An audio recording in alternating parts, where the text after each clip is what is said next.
IIT Bombay के लिए कितने क्वेश्चंस डेली करूं? Sir my percentile is 27, I am focusing on. मैं अगर एग्जाम दे रहा होता ना, अब देखो आप में से जितने बच्चे पढ़ रहे हैं, आप मेरी बात मान रहे हो ना बेटा, 1.25 घंटे में आपको पूरा पेपर ट्राई करना है एक बार। अगर आप 3 घंटा लगाते हो तो उस 3 घंटा को मैंने पहले ही बताया, अब फिर बता रहा हूं, 3 घंटा को 2 पार्ट्स में डिवाइड करो। 1 घंटा 15 मिनट में पूरे प्रॉब्लम को ट्राई करो, पूरे के पूरे पेपर को ट्राई करो, क्वेश्चन जितने मैक्सिमम हो सके उतना करने की कोशिश करो। अब देखो क्या होता है, देखो जैसे मान लो पैराग्राफ क्वेश्चन है, उसके 2 क्वेश्चंस हैं, मुझसे पहला बना, दूसरा नहीं बन रहा, तो छोड़ दूंगा, मैं पहला बना दूंगा बस। अब ये नहीं कि इज्जत का सवाल दूसरा भी बनेगा ही बनेगा, नहीं भाई, क्योंकि मेरे पास टाइम का कांस्टेंट है। मुझे यहां मार्क्स बटोरने आया हूं, यहां मैं अपने आप को विद्वान या अपने आप को हीरो सिद्ध करने नहीं आया हूं। अगर एग्जाम देने आया हूं, मुझे तो मार्क्स बटोरने हैं। तो अगर मेरे पास पेपर है और पेपर में पैराग्राफ के 2 पार्ट हैं या 3 पार्ट हैं, मुझसे 2 आते हैं या 1 आता है और 2 नहीं आते, तो मैं वो छोड़ के आगे बढ़ जाऊंगा, क्योंकि जितना समय उस पर लगाऊंगा उससे बढ़िया मैं किसी और क्वेश्चन को कर लूंगा। फिर जैसे मान लो मैच द कॉलम टाइप आया, जैसे आज आया था, मान लो मुझे दिख रहा है पी क्यू दिख गया, आर दिख गया, उससे ही ऑप्शन शॉर्टलिस्ट हो गया, तो मैं डी पार्ट करूंगा ही नहीं। अगर 2-3 से ऑप्शन शॉर्टलिस्ट हो जाता तो मैं थर्ड पार्ट करूंगा ही नहीं, उससे टिक लगा दूंगा। तो ये चीजें छोटी छोटी आपको अपनानी चाहिए। और बचा हुआ टाइम जैसे ही 1.25 घंटा पूरा हो, आप देखें वो आपका रियल स्कोर है। अब 3 घंटा बैठकर फिर बचा हुआ पेपर आप अच्छे से ट्राई कर लें, लेकिन अपना रियल स्कोर वही माने जो 1.25 घंटा में आए, क्योंकि वहां भी 1.25 घंटा ही मिलेगा।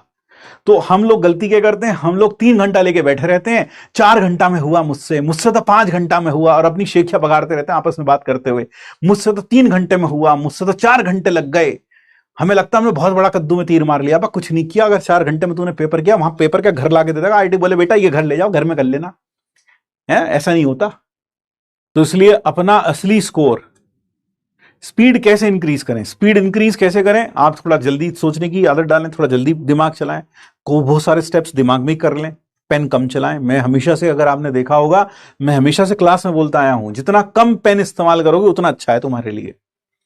मैंने हमेशा से बोला, the lesser the pen you use the better it is for you. लेकिन हम उल्टा करते हैं, हमें लोग कह देते हैं कि पूरा 4 पेन खाली कर दो, 10 पेन खाली कर दो। अरे दिमाग खाली कर, दिमाग थोड़ी ना खाली है।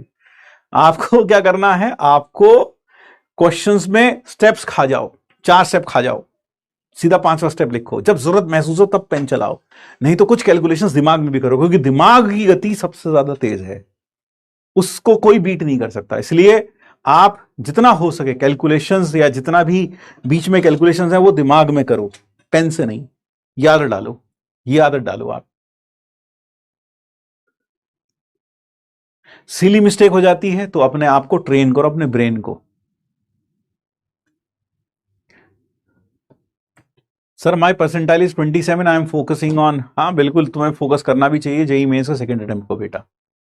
और लेट मी टेल यू, जो हमने अभी एलसीडी की प्रैक्टिस की है इन 3 लेक्चर में, अगले 4 में जो करेंगे, I think that is enough, more than enough. इतने सारे क्वेश्चंस तुम्हारे पास हो गए, इतने अच्छे अच्छे लेवल के। तो और दूसरी चीज, जेईई एडवांस में अगर मान लो 15 4 60, अगर मैं 4 के करीब लेकर चलूं, थोड़ा बहुत कम ऊपर हो सकता है, अगर 60 मार्क्स का पेपर है तो आपका टारगेट 60 होना चाहिए।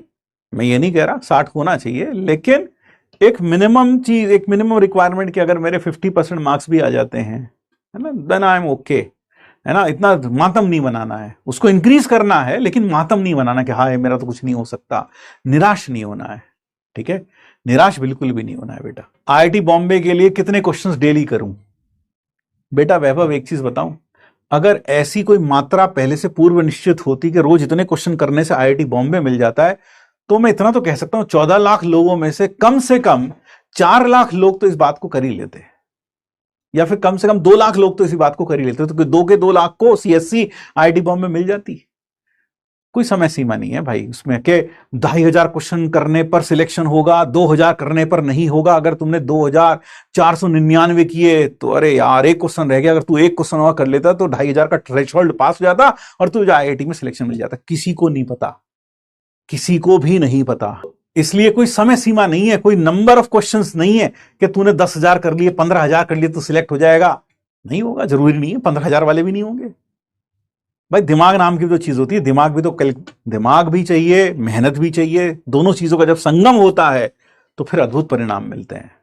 तो ध्यान रखिए हमेशा कि preparation is a journey, it is not a destination.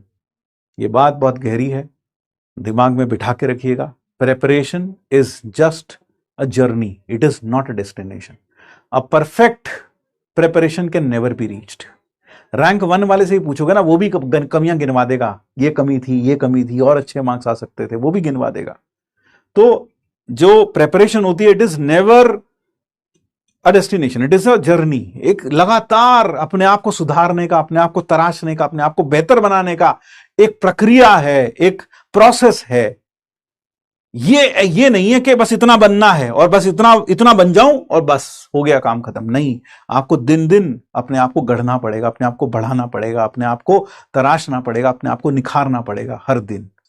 और उसको निखारने की, तराशने की कोई सीमा नहीं है। जितना तराश सको उतना तराश लो, क्योंकि कहीं ना कोई अपने आप को तुमसे बेहतर अपने आप को तराश रहा होगा। तो आपको you have to become the best. ठीक है भाई। सर क्वेश्चन की लैंग्वेज मुश्किल लग रही है, मोहम्मद खलाकुद्दीन खलंदर कह रहे हैं। देखो बेटा, मैं ये कहूंगा, अगर आपको क्वेश्चंस की लैंग्वेज मुश्किल लगती है तो आप क्वेश्चन को मल्टीपल टाइम्स पढ़ा करो और टुकड़ों में पढ़ा करो। ये मैंने क्लास में भी तुम्हें बताया होगा, मैं कभी भी क्वेश्चन पूरा नहीं पढ़ता। तुमने अगर मेरे साथ पढ़े हो तो पूरा साल में तुमने देखा होगा मैं कभी भी क्वेश्चन पूरा नहीं पढ़ता। 2 लाइन पढ़ी, उससे जो समझ में आया उतना मैंने उससे इंफॉर्मेशन निकाल ली, फिर अगली 2 लाइन पढ़ी, उससे इंफॉर्मेशन निकाल ली, फिर पूरे को पढ़ा, फिर जोड़ा उन सारी इंफॉर्मेशन को। अगर मैं पूरा का पूरा 4 या 6 लाइन का क्वेश्चन पूरा पढ़ लूं तो दिमाग में वो प्रोसेस ही नहीं होगा। तो इसलिए आप क्या करें, क्वेश्चंस को पहली बात तो टुकड़ों में पढ़ें और एक से ज्यादा बार पढ़ें, तो अपने आप आपको क्वेश्चन क्लियर हो जाएगा बेटा। ठीक है। क्या हुआ भाई, क्या समझ में नहीं आ रहा? समझ नहीं आ रहा, क्लास होमवर्क के बाद क्या करें? टाइम भी कम होता है, क्लास होमवर्क पूरा कर लो, क्लास होमवर्क पूरा कर लो, और जहां भी पढ़े हो, जिस भी टीचर से पढ़े हो, उनके क्लास के नोट्स, क्लास इलस्ट्रेशंस को दोबारा से कर लो। बस इतना जरूर करो।